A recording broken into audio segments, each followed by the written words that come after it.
Name is Alia. இந்த வீடியோல sales models பத்தி பார்க்க போறோம். ஸோ சேல்ஸ் மாடல் கிளிக் பண்ணதும் ஸோ ஒரு கஸ்டமருக்கு ஒரு ப்ரொபோசல், எஸ்டிமேட், இன்வாய்ஸ் இதெல்லாம் வந்துட்டு எப்படி கிரியேட் பண்ணலாங்கிறத இந்த வீடியோல பார்க்கலாம். ஃபர்ஸ்ட் நான் ப்ரொபோசல் எப்படி கிரியேட் பண்ணணுங்கிறத காட்டுறேன். ஸோ ப்ரொபோசல் கிளிக் பண்ணா எனக்கு ப்ரொபோசலோட பேஜ் ஓப்பன் ஆகும். நான் கிரியேட் பட்டன் கிளிக் பண்ணா கிரியேட் பேஜ் ஓப்பன் ஆகும். ஸோ நம்ம ஒரு ப்ரொபோசல் வந்து லீடுக்கு, கஸ்டமருக்கு ரெண்டு பேத்துக்குமே வந்து ப்ரொபோசல் கிரியேட் பண்ணிக்கலாம். இப்போ ரிலேட்டட்ல வந்துட்டு நீங்க யாருக்கு கிரியேட் பண்ண போறீங்களோ அவங்களுக்கு வந்து மென்ஷன் பண்ணிக்கலாம். லீடுக்கா, கஸ்டமருக்காங்கிறத மென்ஷன் பண்ணிக்கலாம். இப்போ ஒரு கஸ்டமர் கொடுத்துட்டோம் அப்படின்னா நீங்க எந்த கஸ்டமருக்கு இந்த ப்ரொபோசல் கிரியேட் பண்ண போறீங்களோ அந்த கஸ்டமரை இந்த டிராப் டவுன்ல செலக்ட் பண்ணிக்கலாம். ஸோ இந்த ப்ரொபோசலுக்கு நியூ ஏதாவது டைட்டில் கொடுக்கணும்னாலும் நம்ம கொடுத்துக்கலாம். நெக்ஸ்ட் ஆட்டோமேட்டிக்கா ஸ்டார்ட் டேட் வந்துட்டு இன்னைக்கு டேட் எடுத்துக்கும். நீங்க வந்துட்டு எக்ஸ்பைரி டேட் எப்பங்கிறதையும் நீங்க மென்ஷன் பண்ணிக்கலாம். இந்த ப்ரொபோசலோட வேலிடிட்டி வந்துட்டு எப்போ உங்களுக்கு வந்து எக்ஸ்பைரி ஆகணும் அப்படிங்கறதையும் மென்ஷன் பண்ணிக்கலாம். கரன்சி பொறுத்த வரைக்கும் டிஃபால்ட்டா இந்தியன் கரன்சி, நம்ம சிஸ்டமோட கரன்சி அதை எடுத்துக்கும், base currency. So discount type வந்துட்டு நம்ம கிட்ட before tax, after tax. So tax போட்டதுக்கு அப்புறம் டிஸ்கவுண்ட் பண்ண போறோமா, இல்ல டாக்ஸ் போடுறதுக்கு முன்னாடி டிஸ்கவுண்ட் பண்ண போறோமா, அதையும் நம்ம வந்து மென்ஷன் பண்ணிக்கலாம். நெக்ஸ்ட் வந்து ஆட்டோமேட்டிக் என்ன ஸ்டேட்டஸ்ல வந்துட்டு இங்க ப்ரொபோசல் கிரியேட் ஆகணும் அதே நீங்க மென்ஷன் பண்ணிக்கலாம். கிரியேட் பண்ணவங்களே ஆட்டோமேட்டிக்கா சேல் ஏஜென்ட்டா வந்து இருப்பாங்க. ஸோ இந்த ப்ரொபோசல் நீங்க எந்த ஸ்டாஃபுக்கு வேணாலும் நம்ம வந்து அசைன் பண்ணிடலாம். நெக்ஸ்ட் பேமெண்ட்ஸ் மோட் பொறுத்த வரைக்கும் நீங்க ப்ரொபோசல எந்த பேமெண்ட் மோட் மூலமா வந்துட்டு பே பண்ண போறீங்களோ அந்த பேமெண்ட் மோடையும் நம்ம வந்து இங்க மென்ஷன் பண்ணிக்கலாம். ஸோ ஆட்டோமேட்டிக்கா அந்த கஸ்டமர் கொடுத்ததுமே அவங்களோட to address, email, phone number, அவங்களுக்கு பில்லிங் ஷிப்பிங் அட்ரஸ் இருந்தாலும் அது எல்லாமே நீங்க வந்து ஆட்டோ ஃபில் ஆயிரும். நெக்ஸ்ட் எந்த ஐட்டம்க்கு ப்ரொபோசல் கிரியேட் பண்ண போறோமோ அந்த ஐட்டமே நான் வந்து மென்ஷன் பண்ணிட்டேன் அப்படின்னா எனக்கு ஐட்டம் வந்து ஆட் ஆயிரும். ஸோ இந்த ஐட்டம்க்கு நான் ஏதாவது டிஸ்கவுண்ட் பண்றதா இருந்தாலும் நம்ம வந்து டிஸ்கவுண்ட் பண்ணிக்கலாம். பெர்சன்டேஜ்ல கொடுத்து டிஸ்கவுண்ட் பண்றதா இருந்தாலும் இங்க வந்து அமௌண்ட்ல வந்து ரெடியூஸ் ஆகும். இல்ல நான் ஃபிக்ஸ்டு அமௌண்ட்ல இருந்து நான் வந்துட்டு ரெடியூஸ் பண்றேன் அப்படின்னாலும் நம்ம எவ்வளவு அமௌண்ட்டோ அதையும் கொடுத்து நம்ம வந்து டிஸ்கவுண்ட் பண்ணிக்கலாம். ப்ராடக்ட்டுக்கு வந்து நம்ம ப்ரீ டிஃபைன் கிளைண்ட் நோட்ஸ் வைக்கணும் அப்படின்னாலும் நம்ம ப்ரீ டிஃபைன் கிளைண்ட் நோட்ஸ் வச்சுக்கலாம். நெக்ஸ்ட் டேர்ம்ஸ் அண்ட் கண்டிஷன், இந்த ப்ராடக்ட் கொடுக்கணும்னா நம்ம டேர்ம்ஸ் அண்ட் கண்டிஷன் கொடுத்துடலாம். ஸோ இதெல்லாம் நான் கொடுத்துட்டு சேவ் அண்ட் சென்ட் கொடுத்தேன் அப்படின்னா எனக்கு ஒரு ப்ரொபோசல் வந்து கிரியேட் ஆயிரும். ஸோ இதுதான் வந்து ஒரு ப்ரொபோசலோட டீடைல் பேஜ். ஸோ ஃபர்ஸ்ட் ப்ரொபோசல்ல வந்துட்டு நம்மளோட டூ அட்ரஸ், ஃப்ரம் அட்ரஸ் எல்லாமே இருக்கும். நெக்ஸ்ட் வந்து நம்ம என்னென்ன டேட்டாஸ் கொடுத்தோமோ அது எல்லாமே எனக்கு இங்க ஷோ ஆகும். நெக்ஸ்ட் என்ன ஐட்டம் கொடுத்தனோ அதுவும் எனக்கு இங்க ஷோ ஆகும்.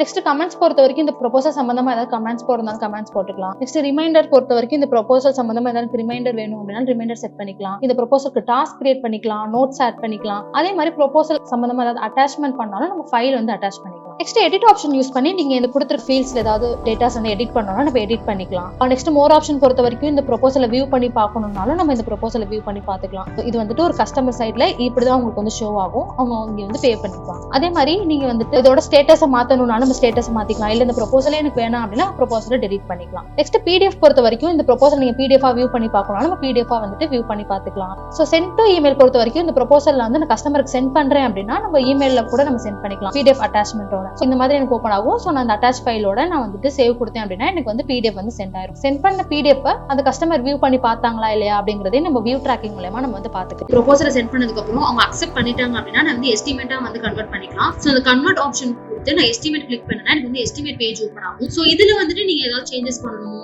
இல்ல ஏதாவது அட்ரஸ் சேஞ்ச் பண்றதா, இல்ல டீடைல்ஸ் ஏதாவது சேஞ்ச் பண்றதா நம்ம இந்த பேஜை சேஞ்ச் பண்ணிக்கலாம். ஐட்டம்ஸ் ஏதாவது நீங்க ஆட் பண்ணணும், இல்ல ஐட்டம்ஸ் ஏதாவது டெலீட் பண்ணணும் நம்ம இங்க பண்ணிக்கலாம். ஏதாவது டிஸ்கவுண்ட் இல்ல அட்ஜஸ்ட்மெண்ட் நம்ம ஏதாவது பண்ணணும் அப்படின்னா நம்ம எஸ்டிமேட் பேஜ்ல பண்ணிட்டு நான் சேவ் கொடுத்தேன் அப்படின்னா எனக்கு வந்து இந்த எஸ்டிமேட் வந்து கிரியேட் ஆயிடும். ஸோ ப்ரொபோசல்ல இருந்து ஆட்டோமேட்டிக் கன்வெர்ட் பண்ணியாச்சு. ஸோ எனக்கு எஸ்டிமேட் பேஜ் ஓப்பன் ஆயிடுச்சு. ஸோ இந்த எஸ்டிமேட் பேஜ்ல என்னென்ன பண்ணலாம் அப்படின்னா ஆக்டிவ் எஸ்டிமேட் அவைலபிள்னா ஸோ இந்த பர்டிகுலர் கஸ்டமருக்கு வேற என்னென்ன எஸ்டிமேட்ஸ் இருக்கோ அது எல்லாமே எனக்கு ஷோ ஆகும். ஸோ ஆக்டிவிட்டி லாக் பொறுத்த வரைக்கும் கிரியேட் பண்ணதுல இருந்து இந்த கஸ்டமருக்கு இந்த எஸ்டிமேட்ல என்னென்ன பண்ணிட்டு இருக்கோம் அப்படிங்கிறது நமக்கு ஷோ ஆகும். நெக்ஸ்ட் ரிமைண்டர்ஸ் பொறுத்த வரைக்கும் இந்த கஸ்டமருக்கு ஏதாவது ரிமைண்டர் செட் பண்ணிக்கணும், இந்த எஸ்டிமேட் சம்பந்தமா ஏதாவது ரிமைண்டர் செட் பண்ணிக்கலாம், ரிமைண்டர் செட் பண்ணிக்கலாம். டாஸ்க் ஏதாவது கிரியேட் பண்ணலாம், டாஸ்க் கிரியேட் பண்ணிக்கலாம். நோட்ஸ் ஏதாவது ஆட் பண்ணணும், ஆட் பண்ணிக்கலாம். ஸோ அதே மாதிரி நான் எடிட் பண்ணணும் அப்படின்னா எடிட் ஆப்ஷன் எடிட் பண்ணிக்கலாம். மோர்ல பொறுத்த வரைக்கும் ஏதாவது ஃபைல் அட்டாச்மெண்ட் பண்ணலாம், ஃபைல் அட்டாச் பண்ணிக்கலாம். இல்ல இந்த எஸ்டிமேட்டை காப்பி பண்ணா காப்பி பண்ணிக்கலாம். இதோட ஸ்டேட்டஸ் சேஞ்ச் பண்ணா நம்ம சேஞ்ச் பண்ணிக்கலாம். அந்த எஸ்டிமேட்டை நம்ம பிடிஎஃப் வியூ கூட பண்ணி பார்த்துக்கலாம். அதே மாதிரி சென்ட் டு இமெயில் பொறுத்த வரைக்கும் இந்த பர்டிகுலர் எஸ்டிமேட் வந்து இந்த கஸ்டமருக்கு சென்ட் பண்ணணும்னு நினைச்சோம் அப்படின்னா நம்ம சென்ட் டு இமெயில் ஆப்ஷன் கொடுத்து நம்ம வந்து இமெயிலுக்கு சென்ட் பண்ணிக்கலாம். இப்போ இந்த எஸ்டிமேட் நான் கஸ்டமர் இமெயிலா சென்ட் பண்ணதுக்கு அப்புறம் அதையும் அவங்க அக்செப்ட் பண்ணிட்டாங்க அப்படின்னா நான் இன்வாய்ஸா கன்வெர்ட் பண்ணிக்கலாம். ஸோ நான் கன்வெர்ட் டு இன்வாய்ஸ் ஆப்ஷன் கொடுத்துட்டேன் அப்படின்னா எனக்கு வந்து இன்வாய்ஸ் வந்து கன்வெர்ட் ஆகி இதோட பேஜ் எனக்கு ஓப்பன் ஆகும். ஸோ இதான் அந்த இன்வாய்ஸ் பேஜ். இப்போ நான் இந்த இன்வாய்ஸ் அவைலபிள் ஃபார் மெர்ஜிங் அப்படின்னா இந்த பர்டிகுலர் கஸ்டமருக்கு வேற ஏதாவது இன்வாய்ஸஸ் பெண்டிங் இருந்துச்சு அப்படின்னா அது எல்லாமே எனக்கு இங்கே ஷோ ஆகும். இதையும் சேர்த்து நான் வந்து பேமெண்ட் பண்ணிக்கலாம். நெக்ஸ்ட் இந்த இன்வாய்ஸ்க்கு தான் நான் டாஸ்க் கிரியேட் பண்ணலாம். ஆக்டிவிட்டி லாக் அதே மாதிரி தான் இன்வாய்ஸ் என்னென்ன பண்ணிட்டு இருக்கோம் அப்படிங்கிறத எனக்கு ஆக்டிவிட்டி லாக் ஆகும். ஸோ ரிமைண்டர் பொறுத்த வரைக்கும் இந்த இன்வாய்ஸ் ரிமைண்டர் கிரியேட் பண்ணிக்கலாம், நோட்ஸும் கிரியேட் பண்ணிக்கலாம். இன்வாய்ஸோட டீடைல்ஸ் ஏதாவது எடிட் பண்ணணும் நம்ம எடிட் ஆப்ஷன் கூட எடிட் பண்ணிக்கலாம். மோர்ல அதே மாதிரி தான் நம்ம வந்துட்டு இதோட ஸ்டேட்டஸ் சேஞ்ச் பண்ணா சேஞ்ச் பண்ணிக்கலாம், இல்ல ஃபைல் அட்டாச் பண்ணாலும் அட்டாச் பண்ணிக்கலாம். வியூ இன்வாய்ஸ் கஸ்டமர் பொறுத்த வரைக்கும் ஒரு PDF நான் வந்துட்டு கஸ்டமர் சைட்ல இருந்து வியூ பண்ணி பார்க்கணும் அப்படின்னா நம்ம அதே வியூ பண்ணி பார்க்கலாம். நெக்ஸ்ட் PDF நமக்கு வியூ பண்ணி பார்த்துக்கலாம். இதே இன்வாய்ஸ் நான் வந்துட்டு கஸ்டமருக்கு இமெயில் மூலமா சென்ட் பண்ணிக்கலாம். ஸோ இதே நம்ம இமெயில் மூலமா சென்ட் பண்ணிட்டு பேமெண்ட் பண்ணிட்டாங்க அப்படின்னா அந்த பேமெண்ட்டை நம்ம ரெக்கார்ட் பண்ணிக்கலாம். ஸோ நான் பேமெண்ட் ஆப்ஷன் கிளிக் பண்ணேன் அப்படின்னா எனக்கு பேமெண்ட் பேஜ் ஓப்பன் ஆகும். ஸோ இதுல வந்து நான் அமௌண்ட் எவ்வளவு ரிசீவ் பண்ணிருக்கேன், ஸோ எந்த டேட்ல வந்துட்டு பேமெண்ட் ரிசீவ் ஆயிருக்கு, ஸோ எந்த பேமெண்ட் மூலமா நம்ம வந்து பேமெண்ட் பண்ணிருக்காங்க அப்படிங்கறத எல்லாத்தையுமே நம்ம கொடுத்துட்டு சேவ் கொடுத்தேன் அப்படின்னா எனக்கு வந்து பேமெண்ட் வந்து ரெக்கார்ட் ஆகும். அந்த பேமெண்ட் ரெக்கார்ட் ஆனதுக்கு அப்புறம் எனக்கு அந்த பேமெண்ட் பேஜ் ஓப்பன் ஆகும். ஸோ இதுதான் என்னோட பேமெண்ட் பேஜ்.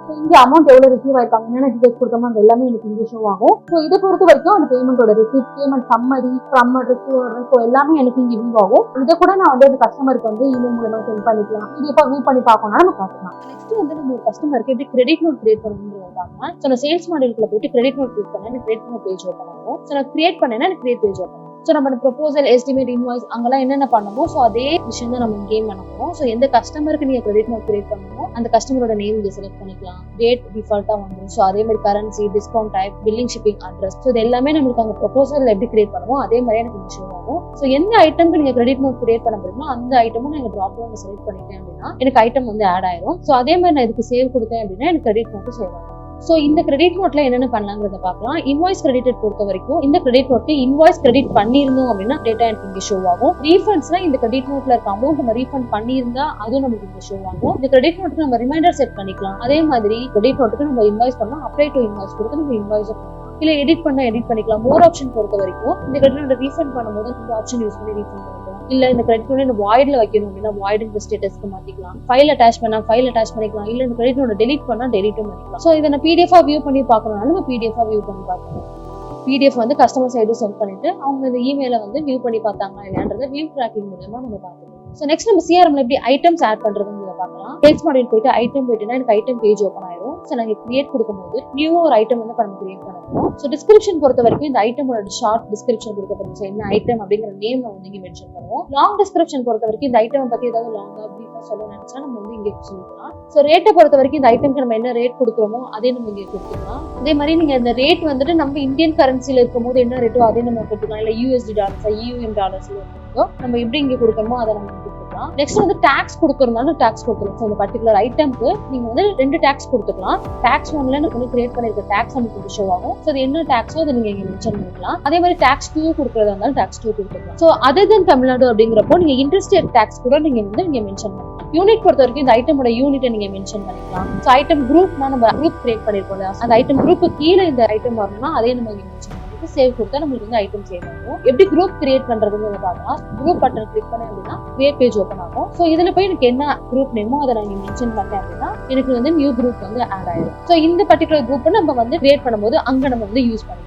ஸோ ஒரு ஐட்டம் எப்படி இம்போர்ட் பண்றது அப்படிங்கறத பார்க்கலாம். ஸோ இம்போர்ட் ஆப்ஷன் போயிட்டேன் அப்படின்னா எனக்கு இந்த பேஜ் ஓப்பன் ஆகும். ஸோ அதே மாதிரி நம்ம CSV ஃபைல் ஃபார்மேட்ல இருக்கணும். இயர், மந்த், டேட் வந்துட்டு இந்த ஃபார்மேட்ல இருக்கணும். நெக்ஸ்ட் வந்துட்டு என்னென்ன ஃபீல்ட்ஸ் மேண்டட்டரியோ அது கண்டிப்பா நம்ம கொடுத்துருக்கணும். டாக்ஸ் இருக்கிற இடத்துல வந்துட்டு டாக்ஸ் ஐடி இல்லாட்டி டாக்ஸ் நேம் நம்ம கரெக்டா கொடுத்துருக்கணும். குரூப் நேம் இருக்கிற இடத்துல குரூப் ஐடி இல்லைன்னா குரூப் நேம் நம்ம கரெக்டா கொடுத்துட்டு பண்ண ஃபைலை நம்ம இங்கே வந்து இம்போர்ட் பண்ணோம் அப்படின்னா நம்மளுக்கு ஆட்டோமேட்டிக்கா ஐட்டம்ஸ் வந்து இம்போர்ட் ஆகும். ஸோ தேங்க்யூ ஃபார் வாட்சிங் திஸ் வீடியோ.